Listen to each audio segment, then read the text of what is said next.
그래서 일부 사업주 분들이 이 사용기간이 남은 유급휴가에 대해서 당 회계연도 말일에 야, 휴가 이렇게 하루씩 발생하는 거 10일이나 되는데 관리하기가 너무 힘들다.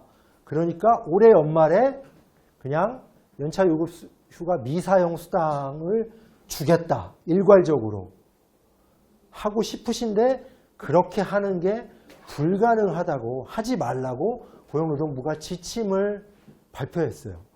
회계연도 등을 이유로 사용기간이 남은 휴가에 대해서 수당으로 정산해서 지급하는 걸 금지한다 라고 발표를 했습니다. 왜 그랬을까요? 근로자들이 연차휴가를 사용하도록 하는 게 이 법의 목적이기 때문에 미리 휴가 대신에 수당으로 주는 거를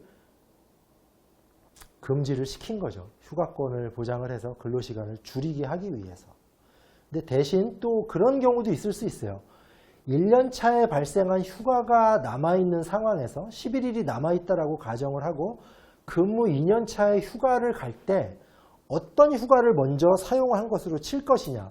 사업주분 입장에서는 2년 차에 새로 발생한 15일을 먼저 사용한 것으로 간주를 하는 게 휴가를 덜 보내고 그 1년 차에 발생한 휴가에 대해서 그냥 돈으로 이렇게 때울 수 있으니까 그게 좋은데 고용노동부는 먼저 발생한 휴가부터 순차적으로 사용을 하는 것을 원칙으로 하라고 발표를 했습니다. 최초에 먼저 발생한 게 먼저 사용되는 거예요.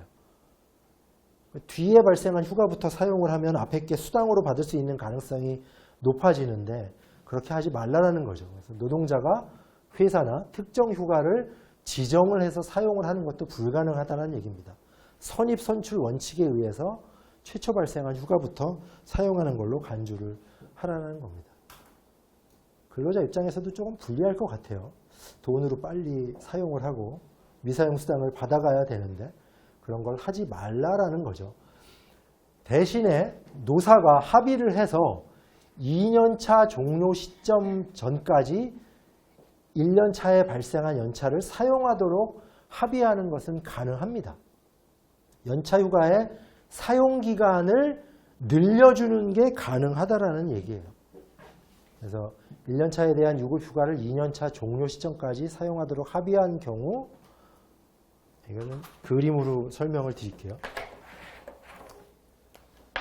예를 들어서 18년 7월 1일 날 입사를 한 사람이 있다라고 치면 12월 31일이 되고 19년이 되고 19년 12월 31일이 있으면 이때 하루씩 휴가가 다 발생할 거 아니에요? 그러면 이 휴가의 사용 기간은 다음해 6월 30일까지입니다. 그래서 7월 1일이 되면 미사용 수당 청구권이 발생을 하는데 이때 미사용 수당을 주지 말고 회계연도 말일까지 이때 발생한 휴가 모두의 사용 기간을 연장해 주는 건 가능하다라는 거예요. 이렇게 하면 회사 입장에서 회계연도에 끊어서 관리하기가 훨씬 편리하시겠죠. 그러면 요 1월 1일서부터 6월 30일까지도 또 6개의 휴가가 발생을 하잖아요. 1일 만기마다 하나씩. 요 휴가는 사용기간은 다음에 늘려서 2020년 12월 말까지 사용기간을 연장하도록 하는 게 가능하다라는 겁니다. 이해가 되시죠? 요걸 뭐 중간에 끊어서 이 다음에 발생한 6일도 요때 그냥 다 정산을 해서 지급을 하는 건 안 된다라고 했으니까 차기 연도로 넘겨서 정산을 하는 건 가능하다. 그래서 취업규칙을 정비를 하실 때 입사 1년 차에 발생한 독립연차, 뭐 개별연차라고 부르는 분들도 있는데 그거는 사용기간을 넘겨서 고해에 사용 연한이 있는 해당 연도의 말일까지 사용기간을 연장한다라는 조항을 넣으시면 연차휴가가 발생한 걸 개별적으로 사용기간을 관리하지 않으셔도 되고 회계연도 말에 일괄적으로 관리가 가능해집니다. 그렇게 바꾸시면 좋을 것 같아요. 그렇게